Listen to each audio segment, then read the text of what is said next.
Bom dia, galera. Vocês viram que o pessoal da técnica foi rápido em tirar a nossa vinhetinha de abertura, porque tava lá com o Leandro Demore, e hoje não é Leandro Demore, hoje sou eu, William De Luca. Bom dia a todos e todas que estão assistindo o Desperta ICL na manhã dessa quinta-feira, dia 26 de outubro de 2016. Eu sou o William De Luca, hoje aqui da minha casa, apresentando o Desperta ICL com vocês até às 8 horas da manhã, antes do ICL Notícias, segunda edição.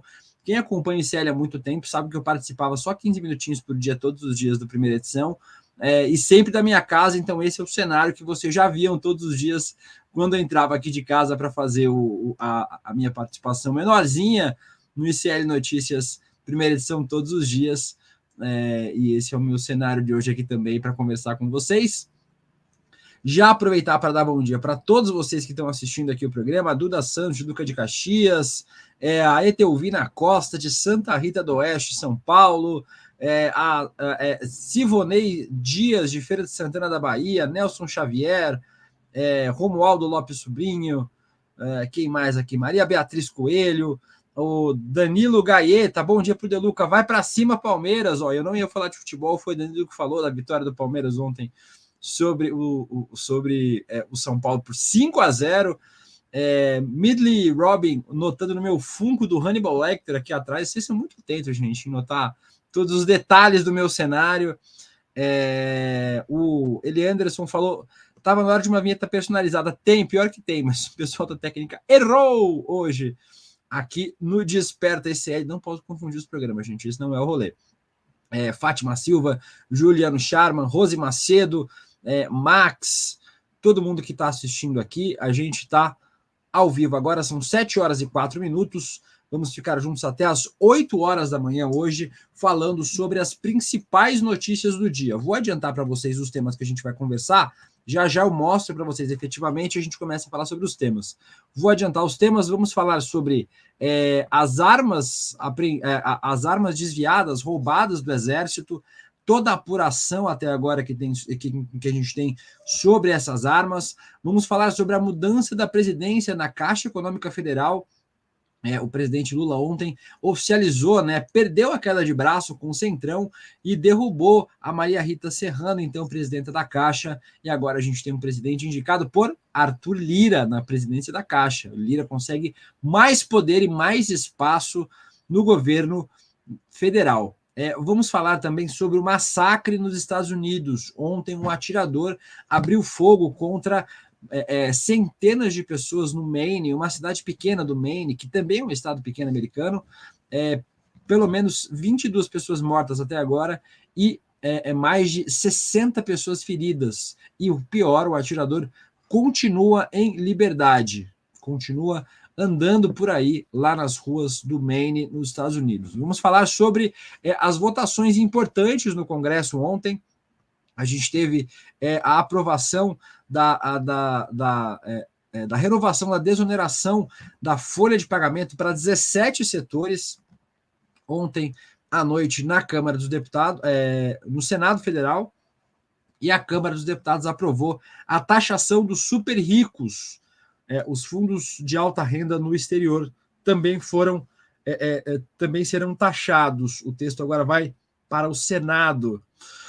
Vamos falar, já falei muito já e nem começou o programa. Vamos falar sobre a situação da Palestina, Vamos atualizar a situação da guerra, do conflito entre Israel e Hamas, que tem feito muitas vítimas na Palestina. Vamos falar sobre Flávio Dino participando de comissão na Câmara dos Deputados e, mais uma vez, passando o carro por cima dos deputados bolsonaristas. E também vamos trazer atualizações sobre o caso da ABIN. Então, esses são os temas que traremos nesta quinta-feira, dia 26 de outubro. Então, traremos sempre aqui as atualizações sobre as principais notícias do dia para vocês aqui no Desperta ICL. Beleza? Vão comentando aqui que eu vou, sempre que eu for trocar de um tema para o outro, a gente vai sair dos comentários. Eu vou trazer os comentários aqui de vocês que participam sempre comigo aqui até as 8 horas da manhã, beleza? Vamos ver na cidade de onde vocês estão e a expectativa também para os temas que a gente vai trazer aqui que a gente vai trazer aqui durante o programa. O Marcos disse que eu estou perdido nos dias. Eu acertei, hoje é quinta, né? Então tá tudo certo, né? Se eu acertei, tá tudo certo. Vou trazer para vocês agora o primeiro tema que a gente vai falar sobre o massacre nos Estados Unidos. Léo, pode colocar aí na tela para gente. Ataque a tiros deixa pelo menos 22 mortos e mais de 50 feridos no Maine, Estados Unidos. O governo local pediu para que moradores não saiam de casa. Um ataque a tiros em Lewiston, no Maine, nordeste dos Estados Unidos, deixou pelo menos 22 mortos e 50 feridos. A polícia identificou o suspeito como Robert Card, de 40 anos, e descreveu o suspeito como armado e perigoso. Ele ainda está foragido. O governo emitiu um aviso para que os moradores buscassem locais seguros e não saíssem de suas casas. Lojas e empresas também foram aconselhadas a fechar as portas. O ataque começou em uma pista de boliche, segundo a ABC News, que também reportou disparos em um bar e um centro de distribuição varejista Walmart. Ontem à noite, eu estava preparando aqui o nosso Desperta ICL e eu fui assistir as redes de TVs americanas que estavam fazendo a cobertura sobre esse caso. As redes de TVs, elas ainda estavam apurando, obviamente, não tinha muitas informações, se eram vários atiradores em vários lugares ou se o mesmo atirador fez ataques em 4 ou 5 lugares diferentes. Pelo menos 3 desses lugares tiveram ataques reportados. Um bar, uma loja, o Walmart, né, um desses varejistas lá dos Estados Unidos, né, que a gente tinha loja aqui no Brasil também, mas a rede acabou fechando aqui no Brasil, e também em uma pista de boliche que realizava um campeonato no momento, por isso estava lotada. Então, essas são as informações preliminares até agora, matéria aqui do Globo, mais uma matéria do Globo, dessa vez de hoje, cedo, com a AFP, centenas de policiais fazem caçada por atirador que matou 22 nos Estados Unidos, veja a linha do tempo do ataque. Vítimas foram atingidas numa pista de boliche, como eu disse, e num bar-restaurante no Maine. Então, até agora, hoje de manhã eu também já estava assistindo as emissoras de TV dos Estados Unidos, e lá elas já registravam que centenas de policiais do estado estavam buscando esse assassino, como eu falei, Robert Card, 40 anos de idade, e é descrito como armado e perigoso. A polícia divulgou a fotografia dele para que as pessoas procurassem o agressor. Então está aqui, o jornal Globo fez também uma linha do tempo do ataque sobre este ataque. Matéria da CNN também traz um resuminho aqui, o que se sabe até agora sobre o ataque no Maine, nos Estados Unidos, entre 50 e 60 pessoas feridas e 22 mortos. Então, essa matéria da CNN traz aqui um resumo do que foi este ataque, né, num restaurante, Shamon Men's Bar, e numa pista de boliche, Spare Time Recreation.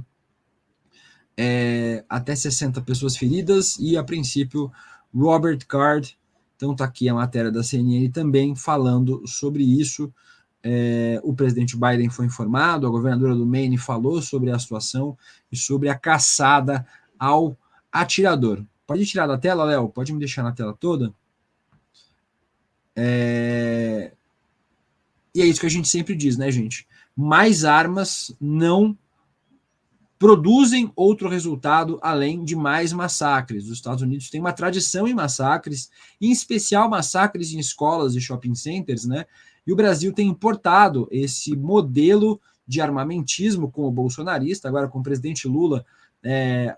Parece que a gente teve uma alteração de rota, né? O ministro da Justiça, Flávio Dino, sempre tem falado sobre a importância de reduzir as armas de fogo na mão de civis e também, obviamente, do crime organizado, né? Precisa fazer uma limpeza também nas armas do crime organizado, dos criminosos. Mas o ministro da Justiça, Flávio Dino, sempre tem falado sobre isso, tem falado sobre a importância de reduzir o número de armas na mão de civis, porque mais armas em circulação, mais armas à disposição de pessoas que querem promover ataques, massacres como esse nos Estados Unidos. Os Estados Unidos têm uma política muito frouxa de armamentismo, né, de liberação de armas, inclusive de grosso calibre, para civis, e o resultado é esse: massacres, massacres, massacres o tempo todo. Só para vocês terem uma ideia, até essa data no Maine, 30 pessoas tinham sido assassinadas no ano. Hoje, um atirador matou 22 pessoas, pelo menos, fora o número de feridos altíssimo, que a gente não sabe efetivamente quantas pessoas vão sobreviver. Então, existe um incentivo muito grande da indústria bélica dos Estados Unidos de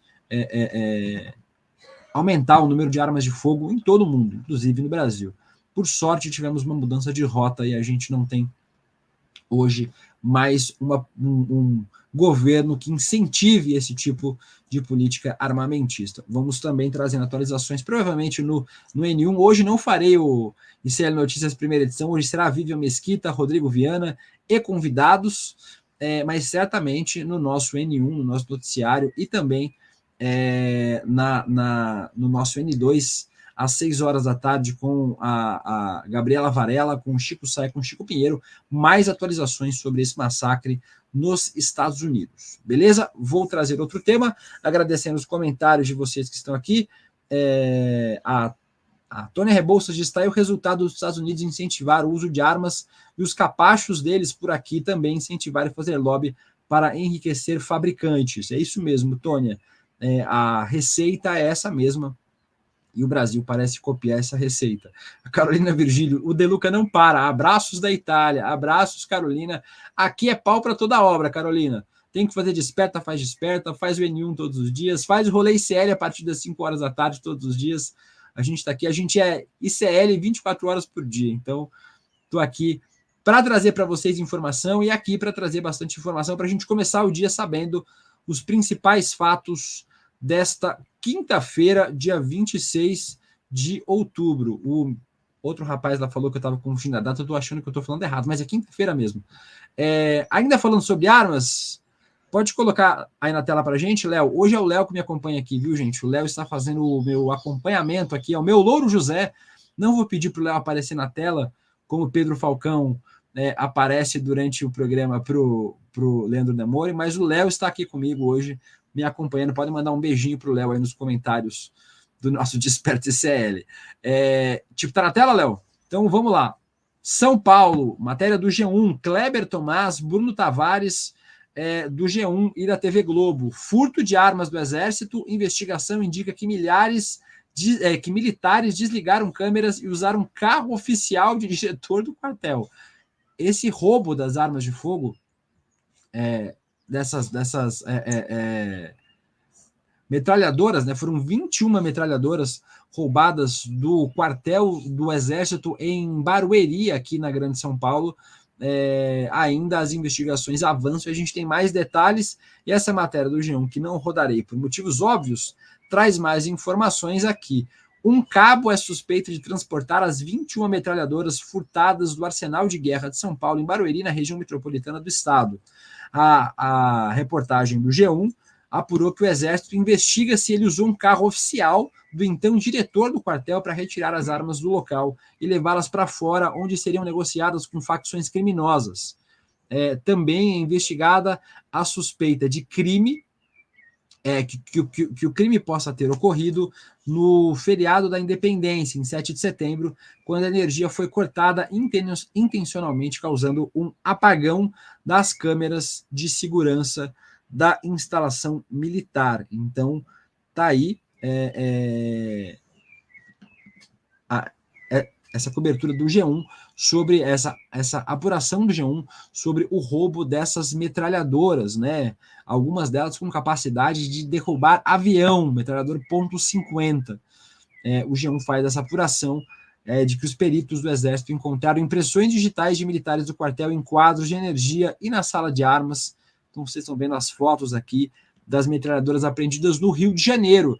Essas metralhadoras que saíram de São Paulo foram roubadas do quartel do Exército aqui em Barueri, acabaram na região da Gardênia Azul, que é uma região controlada pelas milícias do Rio de Janeiro, e as milícias que mataram os 3 médicos paulistas lá num quiosque na Barra da Tijuca, na zona oeste do Rio de Janeiro. Então, também uma ligação entre essas armas roubadas que acabaram nas mãos de milicianos, o crime organizado se relacionando, né? Nessa vez o crime organizado dentro dos quartéis, né? Um quartel do Exército, e o crime organizado também do Rio de Janeiro através das milícias. Matéria aqui do G1 falando sobre esta com uma apuração mais completa sobre o furto dessas armas.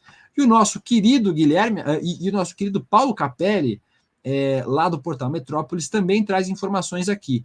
PF aciona Exército e investiga o furto das armas de guerra. Exército nem sequer comunicou a PF sobre o furto das armas. PF decidiu fazer investigação preliminar que deve culminar em inquérito.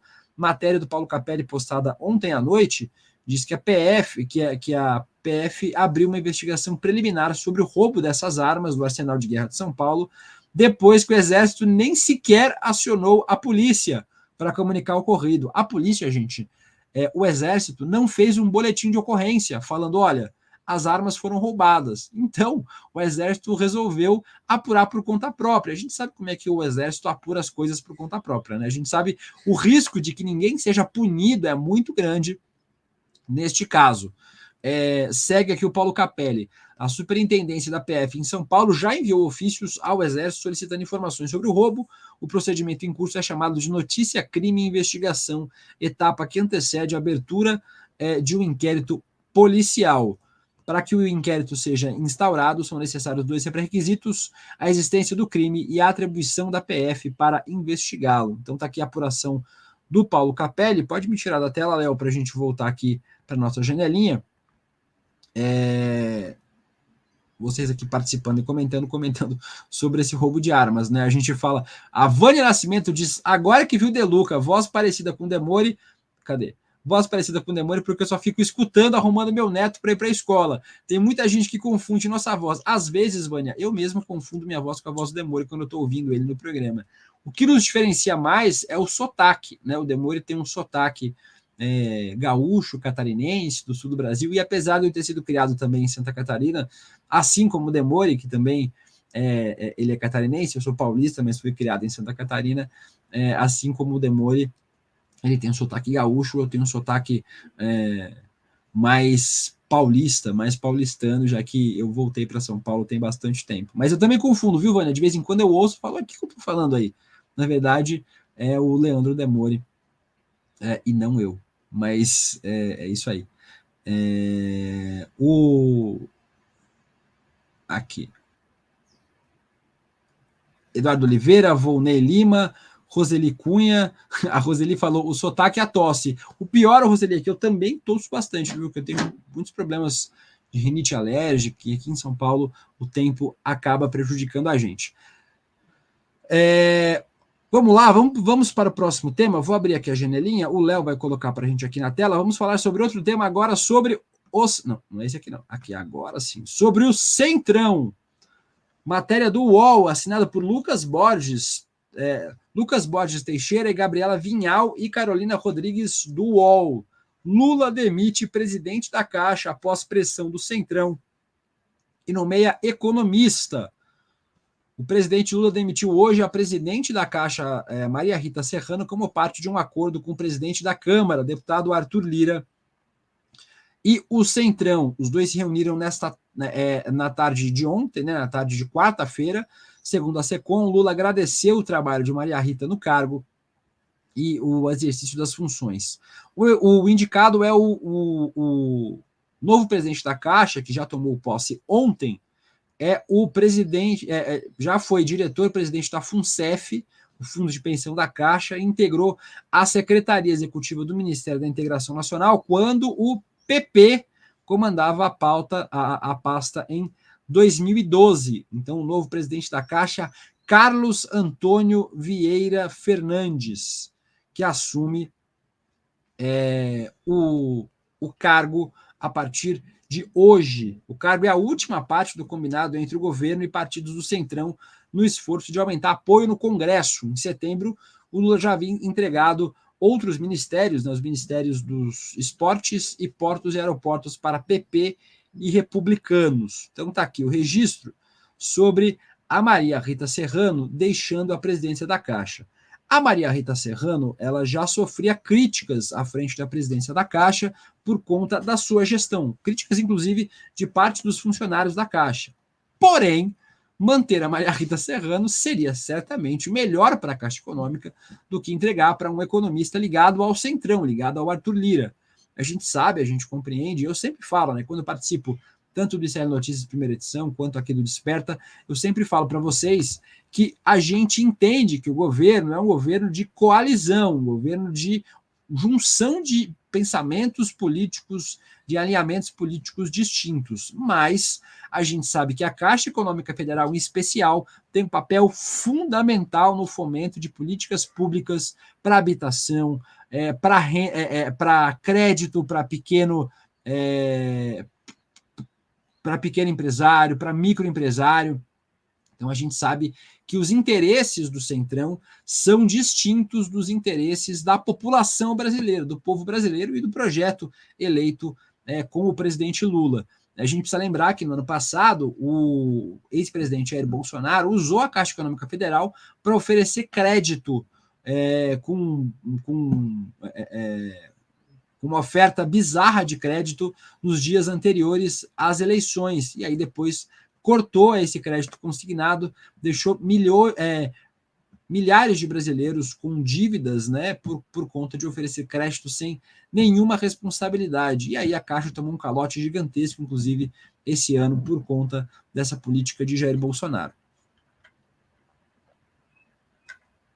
Vou trazer mais uma matéria aqui sobre esse tema, para a gente fechar o assunto.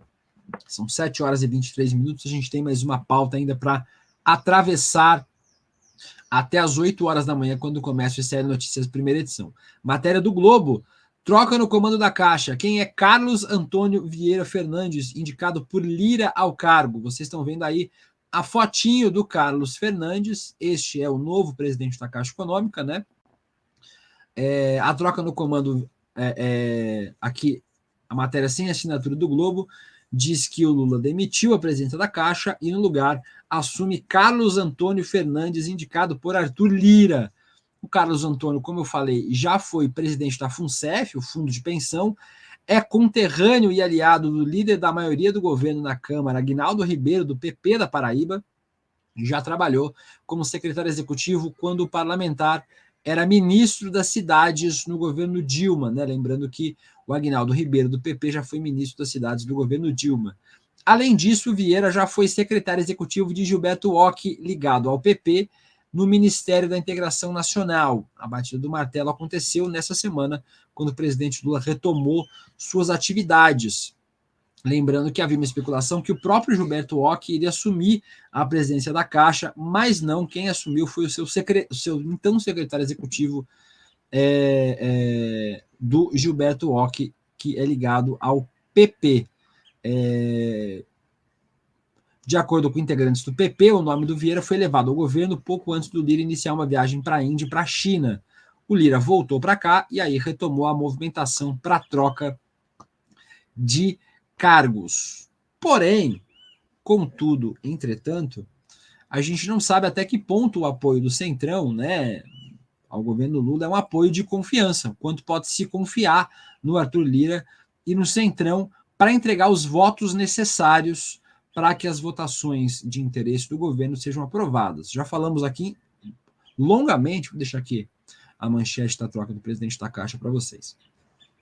A gente já falou aqui longamente sobre o quanto o PP, o Republicanos e os outros partidos do Centrão não entregam os votos quando o governo precisa. A gente teve 2 votações ontem e os votos foram entregues. Porém, numa comissão, ontem o governo Lula foi derrotado em uma votação. Vou trazer aqui para vocês, para a gente já emendar um tema no outro, que aqui, 2 votações importantes no Congresso ontem. Primeira delas, aqui, matéria da Folha de São Paulo, assinada por Tiago Rezende. Senado aprova projeto que prorroga a desoneração da Folha para 17 setores. Matéria de ontem à noite. Um projeto que prorroga a desoneração da Folha foi aprovado nessa quarta no Senado. A proposta estende o benefício até 31 de dezembro de 2027. O texto vai para a sanção do presidente Lula, né, mas o projeto é um projeto de interesse do governo.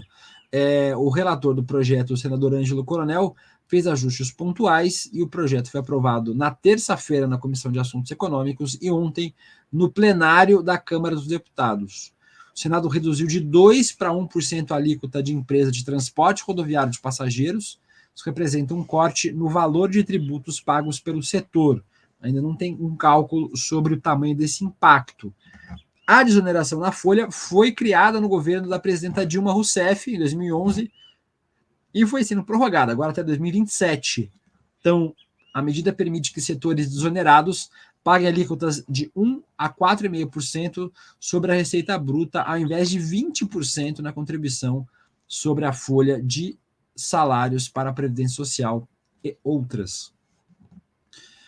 Então, está aqui, são 17 segmentos contemplados pela desoneração na folha de pagamento, e isso começou, como eu falei para vocês, no governo da presidenta Dilma, e seguiu-se para outros governos, passou por todos os outros governos, o de Temer, de Jair Bolsonaro, e agora do presidente Lula. Então, tá aí, o Senado aprovou essa desoneração, e ontem na Câmara dos Deputados, a Câmara aprovou a taxação dos super ricos e os fundos de alta renda no exterior. O texto agora vai para o Senado. 323 votos a favor, 119 contra e uma abstenção. Todos os destaques foram rejeitados. Então, aí o Arthur Lira tratorou, parece em comemoração a abocanhar a presidência da Caixa. O Lira tratorou nessa votação ontem. A Câmara aprovou o projeto que prevê a taxação dos fundos de alta renda, tanto exclusivos ou dos super ricos, no país, quanto os offshore, os mantidos por brasileiros no exterior, principalmente em paraísos fiscais. Todos os destaques, que são as tentativas de mudança de texto, foram rejeitados e o texto vai para o Senado. O aval dos deputados à proposta foi uma vitória do ministro Fernando Haddad, por conta que com essa arrecadação, a ideia é zerar o déficit das contas públicas no ano que vem. A previsão inicial de arrecadação em 2024, com a taxação de offshores, era de 7 bilhões e com a tributação dos fundos exclusivos, 13 bilhões, ou seja, até agora a estimativa é arrecadar 20 bilhões de reais com esse novo imposto para super ricos. A equipe econômica ainda não divulgou novas estimativas com base nas alterações feitas pelo relator. O projeto foi aprovado após semanas de adiamentos consecutivos motivados por isso, pela insatisfação de Arthur Lira com o governo. Mas agora, com o retorno do Arthur Lira dessa viagem à Índia e à China, e também com a presidência da Caixa indo para as mãos do Centrão e de um indicado de Arthur Lira, o projeto passou na Câmara dos Deputados e agora falta passar no Senado. São 7 horas e 30 minutos. Vou passar pelo chat de vocês rapidinho para ver o que vocês estão falando. Léo, pode tirar da tela para mudar de tela. Aqui, vamos lá. A Graziele Fernandes, a Emília Maria de Andrade diz que pior é que não adianta ficar de olho neles, porque o Juscelino já aprontou todas e continua no Ministério das Comunicações. Então a gente também não entende alguns ministros porque eles continuam no cargo, Emília. Celso Junqueira, agora o Sucupira vai pagar imposto sobre seu helicóptero. É verdade. O Rogério Soares, Centrão nem legisla em benefício do povo, usa um cargo para benefício próprio. É exatamente isso. A Claudira Cardoso diz aqui que o aluguel do Arenão é para cada votação. O próximo passo é expulsar o Lula do Planalto, sentar sem nenhum constrangimento na cadeira presidencial. Olha, Claudira, se o Lira pudesse fazer isso, ele faria. Se o Centrão pudesse assumir a presidência, eles assumiriam. Mas eles preferem agir assim, nas sombras, né? Porque você não tem o ônus da presidência, só tem o bônus, que é de poder achacar o governo para conseguir cargo, dinheiro, recurso, emenda. Então, é assim que funciona o Centrão, é assim que funciona esse achaque do Centrão para com o governo. O João Carlos esquecendo de dar atenção para o Senado.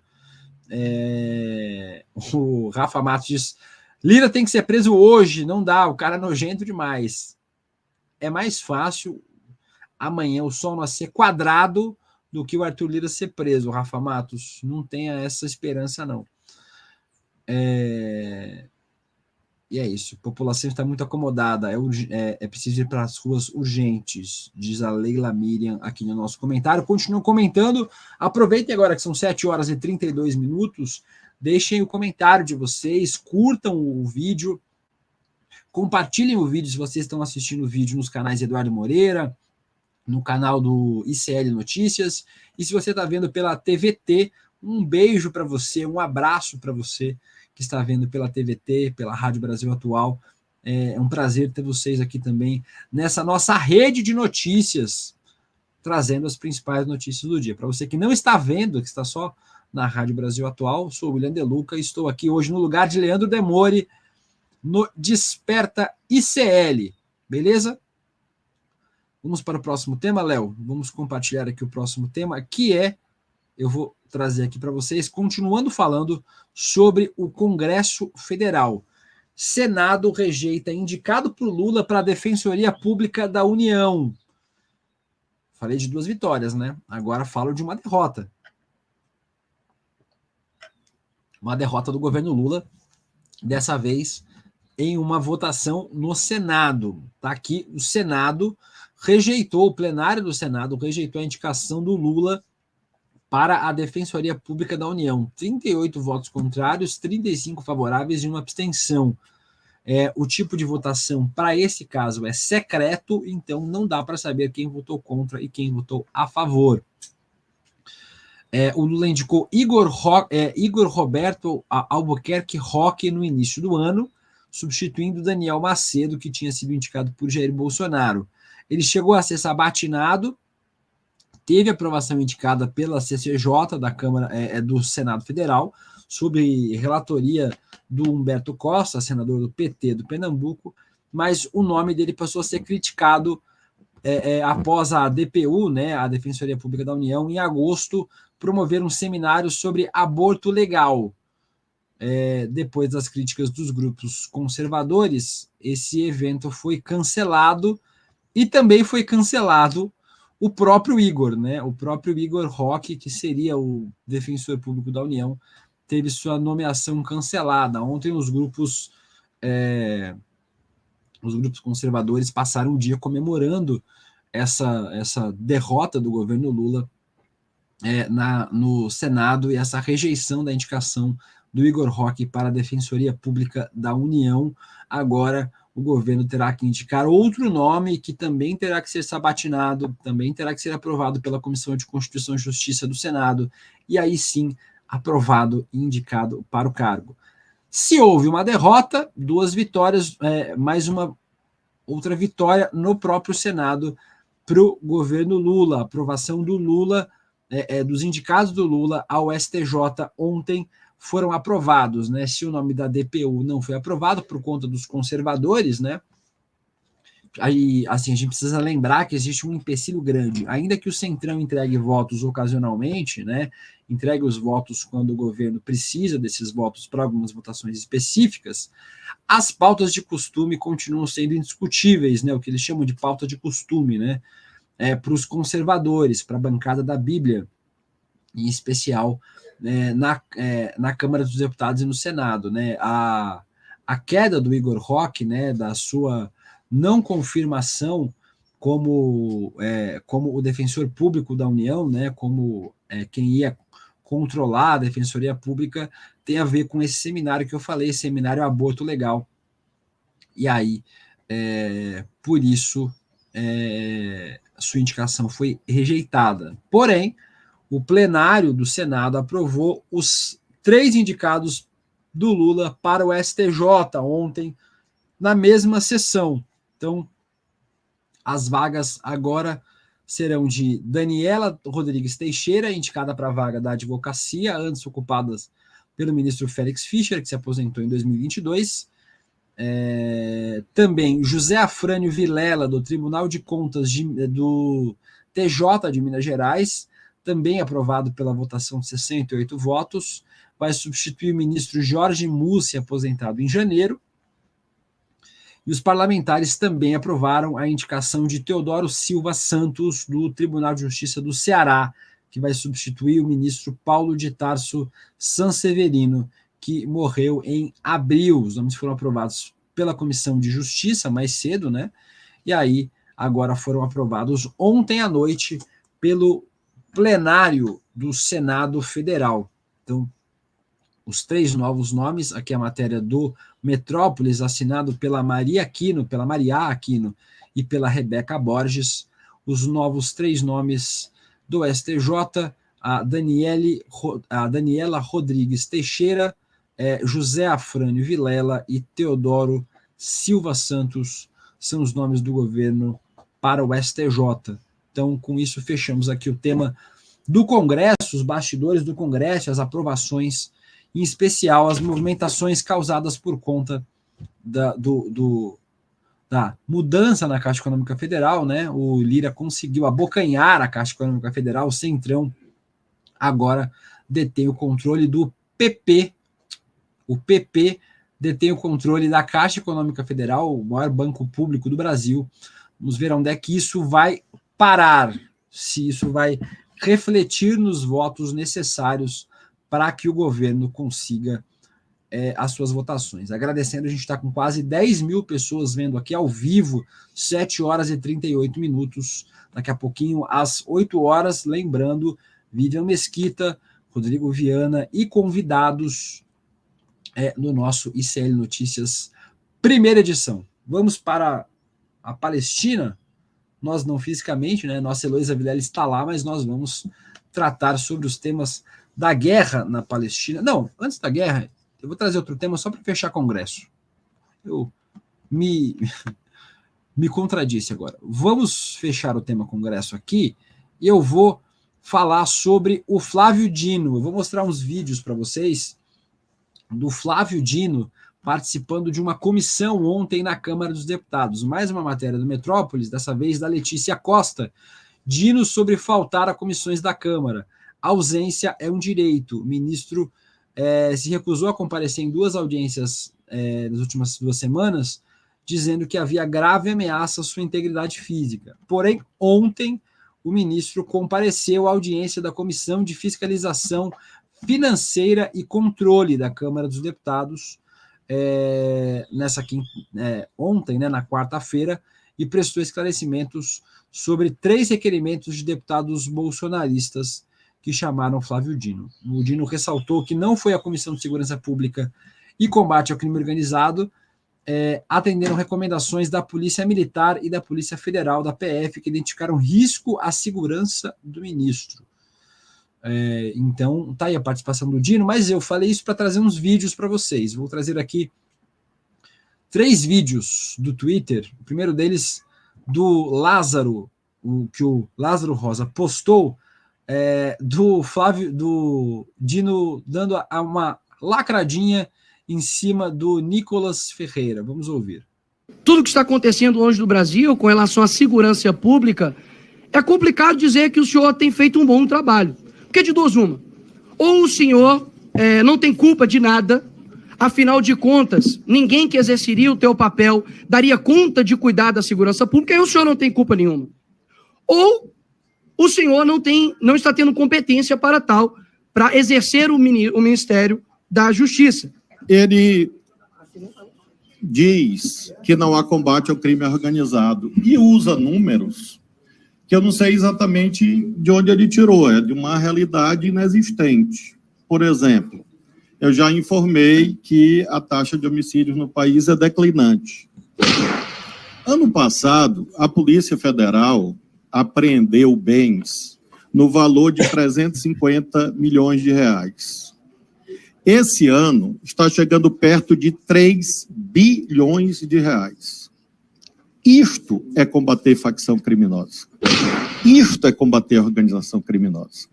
A apreensão de armas ilegais neste ano é quase o dobro da apreensão no ano passado. Isto é combater a organização criminosa. Por que eu não faço alusão a esta ou aquela facção? Porque eu não sou propagandista de facção, eu não sou marqueteiro de facção.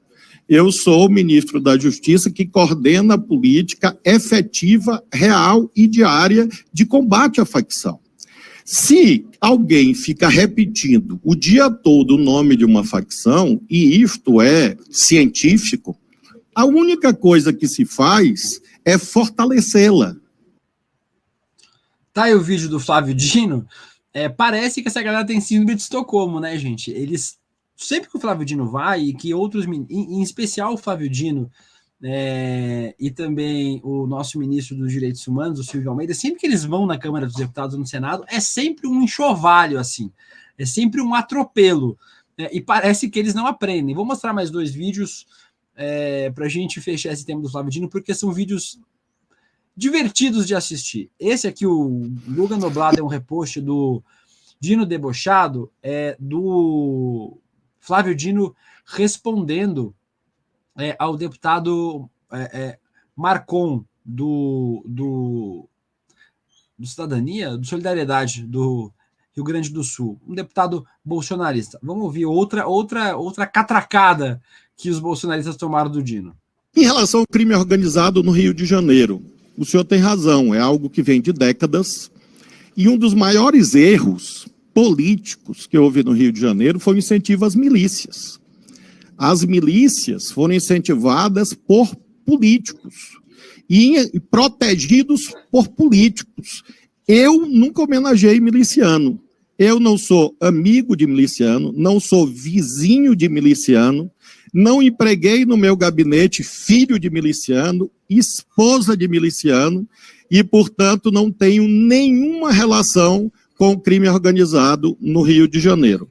E nós temos, portanto, essa atitude de combate firme, não só às facções, mas como também aos milicianos, que têm apoio de políticos, mas do nosso governo tem uma só atitude, que é o combate.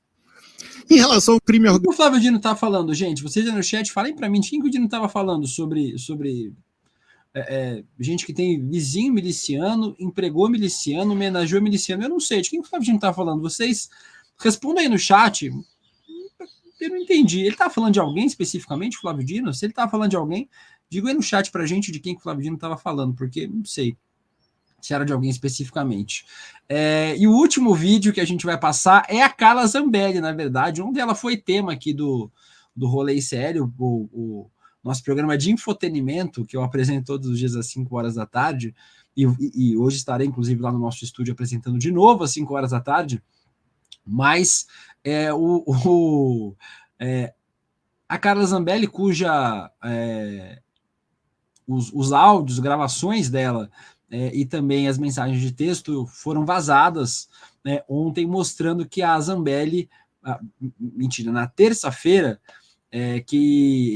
a Carla Zambelli, a deputada do PL de São Paulo, teria procurado o Walter Delgatti, o hacker de Araraquara, para conseguir o endereço de Alexandre de Moraes, presidente do STF. E aí, na terça-feira, a Carla foi perguntada pela imprensa o motivo pelo qual ela teria procurado o endereço do Xandão, né? O que ela queria com o endereço do Xandão. E ela falou que não lembrava.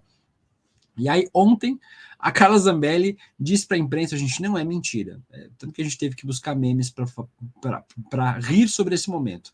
A Carla Zambelli disse que procurou o endereço, que queria que o hacker de Araraquara achasse o endereço do Xandão, porque a mãe da Carla Zambelli queria mandar uma cartinha para o ministro. Foi isso que a Carla Zambelli disse. E aí, obviamente, isso virou meme, né? Virou piada, porque é piada, né? Não tem outra explicação para isso, além de piada. E a Carla Zambelli passou o dia sendo ridicularizada com memes, mas o que ela devia estar mesmo era sendo presa por conta dos crimes que cometeu. Mas ontem, só para a gente fechar o tema Congresso Federal, a Carla Zambelli passou mais uma vergonhinha. Qual tipo de sanção? Post do Bruno Comunica, um post do Bruno Comunica mostra um vídeo de um embatezinho da Zambelli com o deputado Duarte Júnior. Não, minto. Esse é um trecho dela com o Flávio Dino de novo. Esse outro trecho eu não separei para vocês. Mas é mais um só agora da Carla Zambelli passando vergonha. Qual tipo de sanção, ministro, o senhor fará caso esse PL da censura não passe aqui no Congresso? Deputada Carla, primeiro, o que a senhora chamou de PL da censura é de autoria de um senador, Alessandro Vieira, e foi aprovado no Senado e tramita na Câmara. Não é um projeto do governo. E o deputado Orlando, que estava aqui, é o relator, e, obviamente, ele tem uma posição em defesa da liberdade, da democracia, que é a mesma posição do governo. Agora, isso não significa liberou geral. A senhora veja, por exemplo, esse caso trágico de anteontem, do menino que matou o outro na escola. A senhora sabe onde eles trataram desse assunto? Na plataforma Discord. A senhora acha que é razoável que plataformas sejam usadas para mutilação, para pornografia infantil, para instigação de suicídio, para trama de assassinatos? A senhora chama censura prevenir crimes, reprimir crimes, investigar crimes? Nós chamamos isso de cumprimento da lei. Por isso, nós estamos, sim, lutando, e as medidas que eu faço são paradas na lei. Tá aí, o Flávio Dino ontem passou o carro em cima dos bolsonaristas na sessão da Câmara dos Deputados. Pode me tirar da tela aqui, Léo, para eu ler alguns comentários de vocês antes da gente passar para os outros assuntos finais, antes de encerrar aqui o nosso Desperta ICL na manhã desta quinta-feira. Agradecendo, a gente está com quantas pessoas vendo agora? Cadê? Deixa eu abrir no meu Zap aqui o nosso número de pessoas que estão assistindo. A gente está com 11 mil pessoas assistindo, então agradecendo a todo mundo que está vendo também aqui para a gente. Aqui avisaram no meu chat privado aqui. Está quase 11 mil pessoas assistindo o programa. Então agradecendo, pedindo para vocês deixarem o like de vocês, além de deixarem o comentário. Participem do nosso programa aqui o tempo todo. A Val falou, Dino não tem que ficar indo mesmo, deve estar cansado de dar aula para bolsominion fascista. Ele acaba tendo que participar, infelizmente, dessas sessões, mas só serve para isso. Mas pensa, pelo menos é humor involuntário, paga com dinheiro público, é claro, mas é humor, Val, a gente acompanhar o Flávio Dino esbofeteando bolsonarista, com argumentos, é claro, né? A gente tem a favor da violência na Câmara dos Deputados no Senado. A Tânia Ettinger dizendo que precisa ter sangue de barata para lidar com esse povo. Parabéns, Dino. A Rosivalda Barreto, os bolsonaristas são pessoas Discord. São pessoas Discord da rede Discord? Acho que talvez.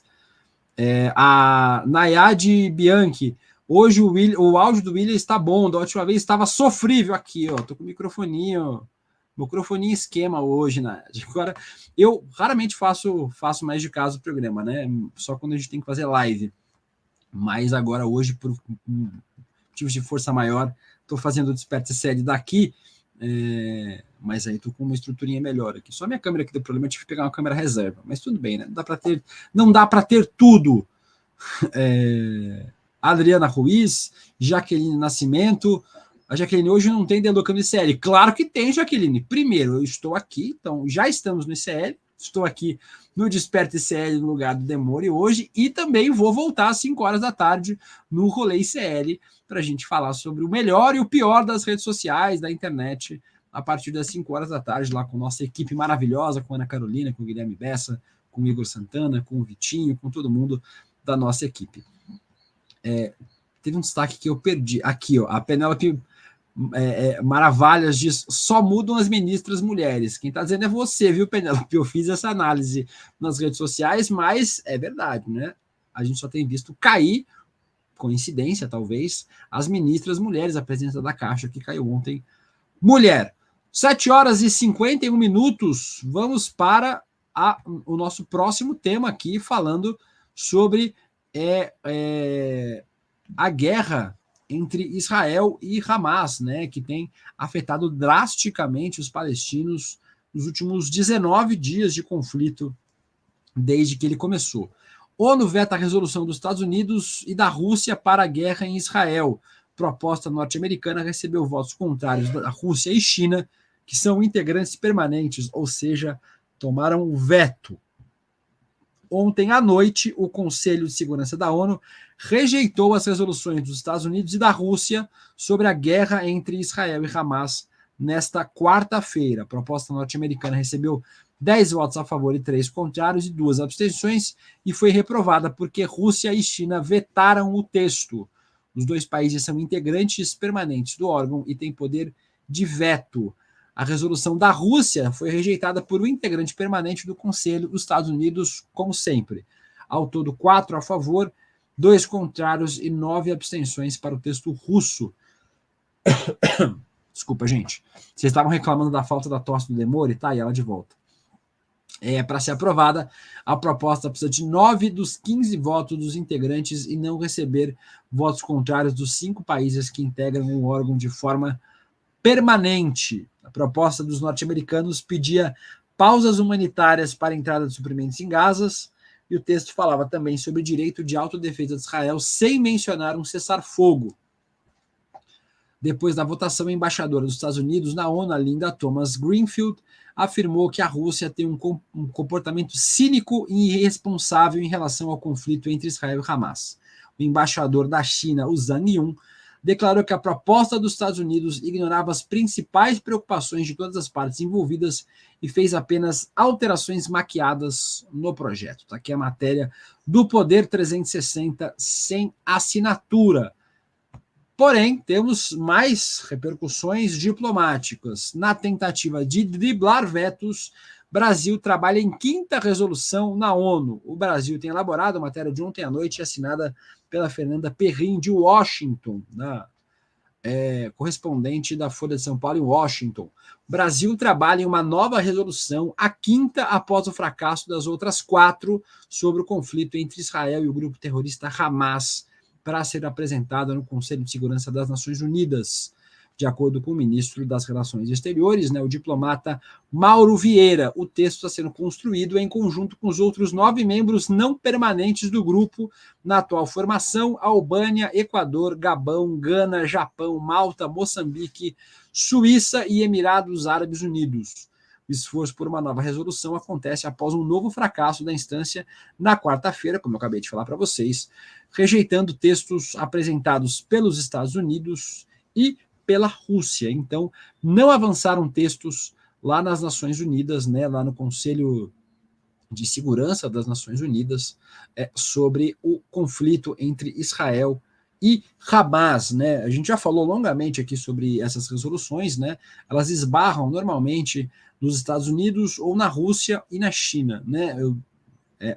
As propostas americanas querem classificar o Hamas como um grupo terrorista, e também não tratam de um cessar-fogo.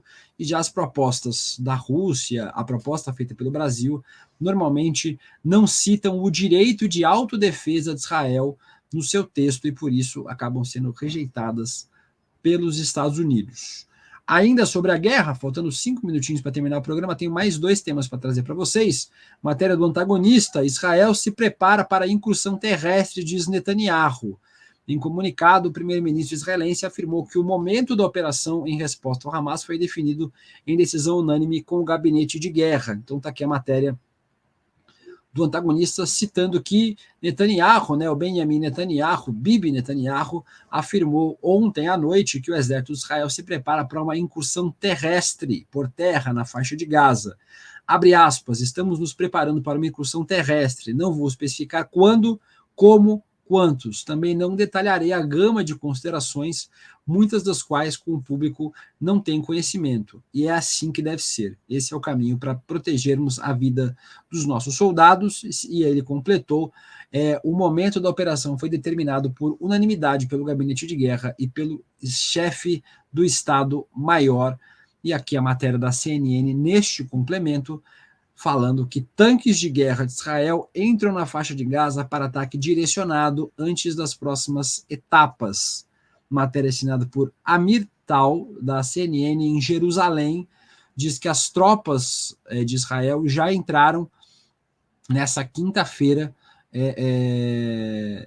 Elas entraram, fizeram um ataque direcionado com tanques na faixa norte de Gaza e saíram do território nessa quinta-feira. Um vídeo publicado pelas Forças Armadas de Israel mostrou tanques e blindados, incluindo uma escavadeira, movendo-se em uma estrada perto de uma cerca. Os tanques dispararam artilharia e a destruição pode ser vista nas proximidades.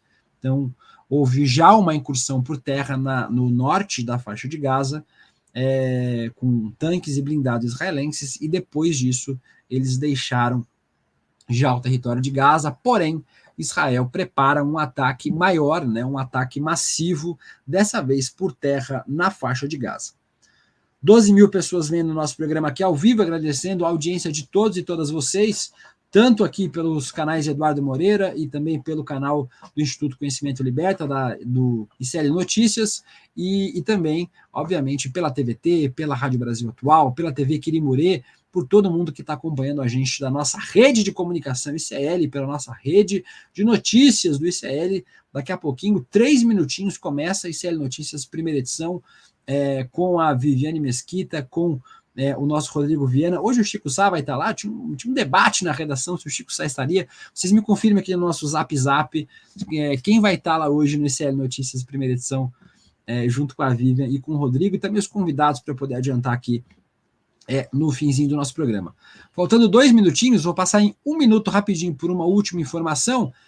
Matéria da agência pública. Lembram do caso do software de espionagem da ABIN?